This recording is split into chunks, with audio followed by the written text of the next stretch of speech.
Hello बच्चों, चलिए प्रश्न को देखते हैं।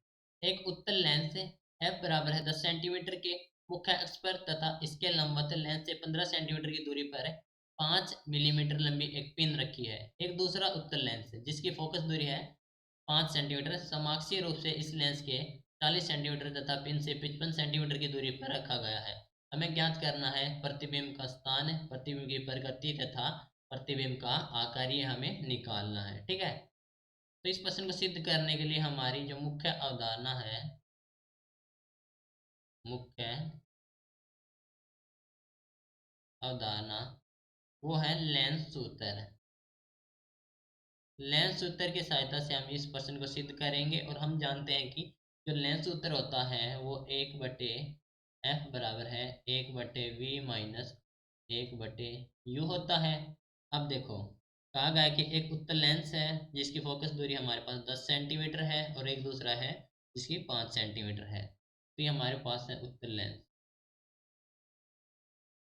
ये है उत्तल लेंस जिसकी फोकस दूरी मान लेंगे f1 जो कि है 10 सेंटीमीटर। एक दूसरा उत्तल लेंस ये है जिसकी फोकस दूरी है f2 5 सेंटीमीटर। ठीक है, ये है इसका मुख्य अक्ष। अब कहा गया है कि लेंस से 15 सेंटीमीटर की दूरी पर 5 mm लंबी एक पिन रखी है। ठीक है, तो पिन है 5 mm की।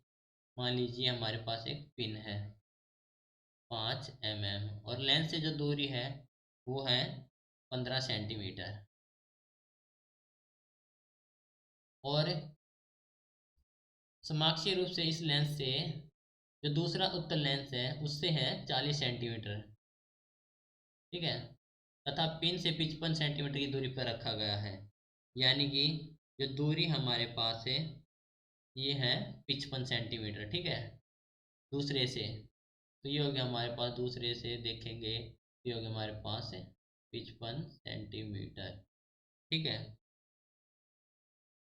और इन दोनों के बीच की होगी हमारे पास 40 सेंटीमीटर। तो ये दूरी होगी हमारे पास है 40 सेंटीमीटर। ये हमें दिया गया है। ठीक है, तो सबसे पहले देखते हैं, निकालना है प्रतिबिंब का स्थान। तो यहाँ से हमारे पास है पिन है, तो यहाँ से कोई भी किरण आ रही है लेंस पर गिर रही है। तो देखो यहाँ पर चिन्ह हो जाएगा ऋणात्मक, यहाँ पर हो जाएगा धनात्मक। अब देखो जो u हमारे पास है, u हमें दिया गया है 15 सेंटीमीटर, जो हमारे पास है लेंस से वस्तु की दूरी 15 सेंटीमीटर है, और ये ऋणात्मक हो जाएगी तो ये हो जाएगी -15 सेंटीमीटर। ठीक है, और जो f है इसके लिए है 10 सेंटीमीटर। f का मान 10 सेंटीमीटर है। अब लेंस सूत्र यूज करेंगे तो ये हो जाएगा हमारे पास है 1/v बराबर है 1/f प्लस 1/u हो जाएगा। ये हो जाएगा 1/10 प्लस हो जाएगा 1/-15। तो इसको हम सिद्ध करेंगे तो ये हो जाएगा हमारे पास है, लघुत्तम ले लेंगे 30, 3 - 2, यानी कि हो जाएगा 1/30। तो यहाँ से जो v का मान आ जाएगा वो आ जाएगा 30 सेंटीमीटर। ठीक है, यानी कि जो v हमारे पास बनेगी वो 30 सेंटीमीटर और धनात्मक आ रहा है, तो हमारे पास जो प्रतिबिंब बनेगा वो हो जाए हमारे पास 30 सेंटीमीटर पर। ठीक है, तो देखो यहाँ से हमारे पास से कुछ बनेगा 30 सेंटीमीटर पर, या मान लेंगे 30 सेंटीमीटर पर हमारे पास प्रतिबिंब बन गया I1। ये हमारे पास है 30 सेंटीमीटर। ठीक है, अब देखो दूसरे के लिए हम देखेंगे, तो यहाँ से दूसरा प्रतिबिंब जो दूसरे लेंस के कारण बनेगा, तो दूसरे प्रतिबिंब के लिए देखेंगे। दूसरे प्रतिबिंब के लिए देखेंगे तो जो u का मान है वो कितना हो जाए हमारे पास है, जो हमें दे रखी है। देखो ये हमारे पास 40 है तो ये 30, तो ये हो गया। तो यहाँ से ये इसके लिए दूसरे लेंस के लिए हमारे पास है, ये क्या करेगा, वस्तु का काम करेगा, और ये हमारे पास 10 सेंटीमीटर बच गया। यू का होगा हमारे पास -10 सेंटीमीटर। ठीक है, यहाँ तक क्लियर। अब एफ है उसके लिए हमारे पास 5 सेंटीमीटर है, एफ हो गया हमारे पास 5 सेंटीमीटर। तो ऐसे ही हम निकालेंगे, तो ये हो जाए हमारे पास है 1/v हो जाए हमारे पास है 1/f प्लस 1/u होता है, तो ये हो जाएगा हमारे पास है 1/5, 1/5 माइनस 1/10। ठीक है, तो यहाँ से जो v का मान आ जाएगा वो आ जाएगा 10 सेंटीमीटर, इसको सिद्ध करने के बाद। ठीक है, यानी कि जो v का मान आ गया हमारे पास 10 सेंटीमीटर, यानी कि जो I2 होगा हमारे पास से ये हो जाएगा लगभग 10 सेंटीमीटर पर। ठीक है, अब हमें चाहिए है प्रतिबिंब का स्थान। तो प्रतिबिंब का स्थान के लिए हमारे पास जो क्या हो गया,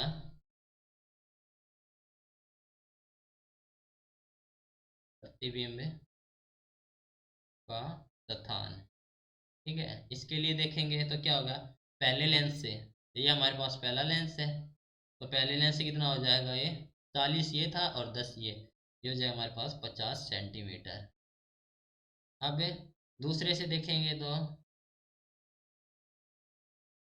दूसरे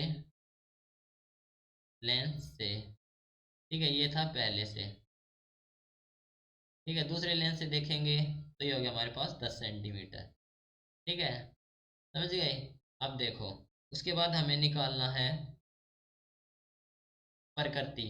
तो हम जानते हैं कि जो मैग्निफिकेशन होता है हमारे पास है वो होता है V/U, जो कि होता है HI/HO, यानी कि प्रतिबिंब की ऊंचाई और भाग में वस्तु की ऊंचाई।